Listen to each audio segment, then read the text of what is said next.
그들이 다시 예루살렘으로 들어갔습니다. 예수께서 성전을 거닐고 계시는데 대제사장들과 율법학자들과 장로들이 다가와서 물었습니다. 당신이 무슨 권세로 이런 일을 하는 것이오? 누가 이런 권세를 주었소? 예수께서 대답하셨습니다. 나도 한 가지 물어보겠다. 대답해 보라. 그러면 내가 무슨 권세로 이런 일을 행하는지 말해주겠다. 요한의 세례가 하늘로부터 왔느냐, 사람으로부터 왔느냐 말해보라. 그들은 자기들끼리 의논하며 말했습니다. 만약 우리가 하늘로부터 왔다라고 하면 저 사람이 그러면 왜 요한을 믿지 않았느냐 할 것이다. 그렇다고 해서 사람으로부터 왔다라고 할 수도 없지 않은가. 많은 사람들이 요한을 진정한 예언자로 믿고 있었기 때문에 그들은 백성들이 두려웠던 것입니다. 그래서 그들은 예수께 잘 모르겠소라고 대답했습니다. 예수께서 말씀하셨습니다. 그렇다면 나도 무슨 권세로 이런 일을 하는지 너희에게 말하지 않겠다. 예수께서 그들에게 비유를 들어 말씀하기 시작하셨습니다. 어떤 사람이 포도원을 하나 만들어 울타리를 치고 땅을 파서 포도즙 따는 틀 자리를 만들고 망대를 세웠다. 그러고는 어떤 농부들에게 포도원을 세주고 멀리 떠났다. 수확할 때가 되자 주인은 포도원에서 난 소출 가운데 얼마를 받아오라고 종을 농부들에게 보냈다. 그런데 그들은 그 종을 잡아다가 때리고는 빈손으로 돌려보냈다. 그러자 주인은 그들에게 다른 종을 보냈다. 그러나 그들은 그 종의 머리를 때리고 모욕했다. 주인은 또 다른 종을 보냈지만 그들은 그 종을 죽여버렸다. 그러고 나서도 주인은 계속해서 다른 종들을 많이 보냈는데 농부들은 그 종들을 때리고 덜어는 죽이기도 했다. 주인에게는 이제 단 한 사람, 바로 사랑하는 자기 아들이 남아 있었다. 그는 마지막으로 아들을 보내면서 그들이 내 아들은 존중하겠지 라고 말했다. 그러나 농부들은 자기들끼리 수군거렸다. 이 사람은 상속자다. 가서 그를 죽이자. 그러면 그 유산은 우리 차지가 될 것이다. 그리하여 농부들은 아들을 데려다가 죽이고 포도원 밖으로 내던져 버렸다. 이렇게 되면 포도원 주인이 어떻게 하겠느냐?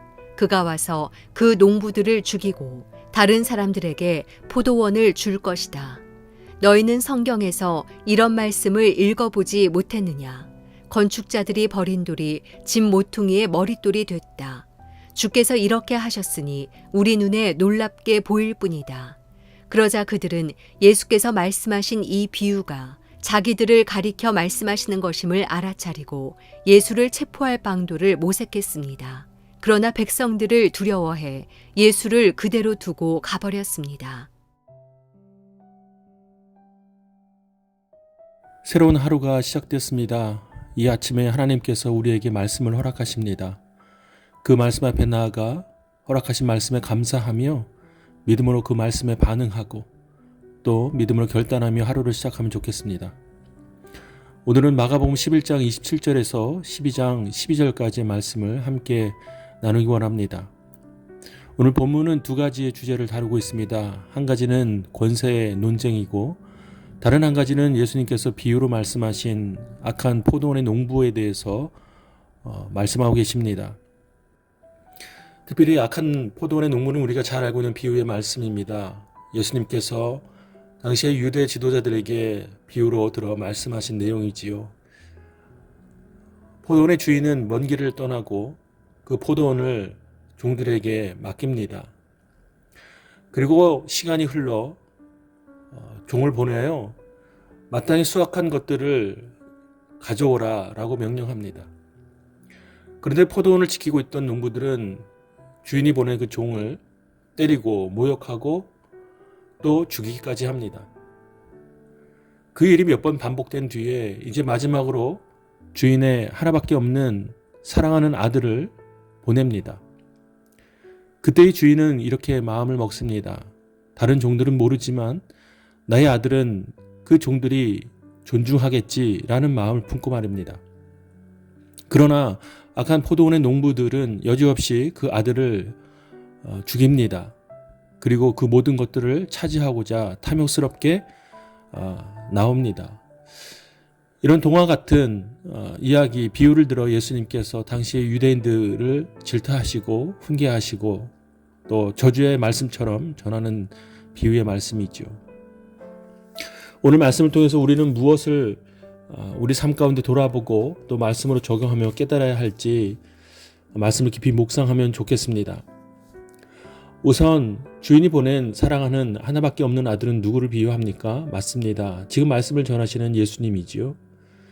그리고 아들을 보낸 주인은 하나님이시고 또 그 악한 마음을 품고 모든 것을 차지하고자 탐욕스럽게 표현된 그 종들은 당시에 있던 유대 지도자들을 뜻합니다.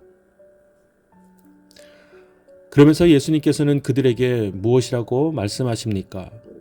건축자들이 버린 돌이 집 모퉁이의 머릿돌이 됐다라고 말씀하실 때에 이 비유의 말씀을 듣던 자들은 두려움에 휩싸여 다시 한번 예수님을 어떻게 죽일까 모의하고 또 모색하기에 이릅니다. 사실 우리의 삶이 이와 같습니다.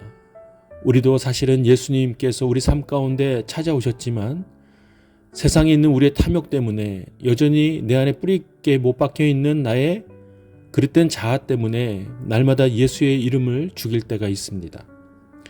죽인다라는 표현이 좀 과격하게 들릴지는 모르겠으나 예수 그리스도의 이름이 우리 가운데 생명으로 드러나지 못한다면 우리는 예수님의 이름을 날마다 죽이는 것과 동일한 것입니다.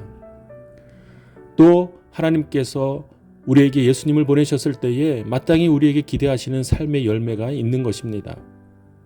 그때 우리는 그것을 믿음으로 겸손히 우리의 삶으로 올려드릴 때가 있어야 함에도 불구하고 그렇지 못할 때가 많습니다.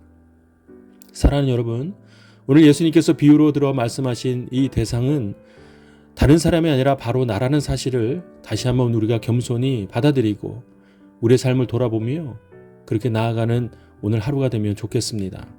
여러분의 삶의 자리에서 늘 우리 가운데 찾아오시는 영으로 말씀하시는 그 하나님의 부르심 앞에 우리가 마땅히 우리의 삶으로 열매를 드리는 그런 우리 모두가 되면 좋겠습니다. 그리고 마지막으로 한 가지 더 여러분에게 권면드립니다. 우리 삶의 열매는 어떤 도덕적인 선한 행위가 아닙니다. 믿음으로 사는 것, 부족하지만 주님께서 주신 그 복음으로 붙들며 사는 삶, 그것이 하나님께서 가장 기뻐하시는 우리 삶의 열매인 것입니다. 그런 믿음의 결단으로 사는 오늘 하루가 되길 원하고 또 이 아침의 시간이 되기를 바랍니다. 이제 각자 주시는 하나님의 말씀을 묵상하고 오늘 하루를 의탁하며 함께 기도하겠습니다.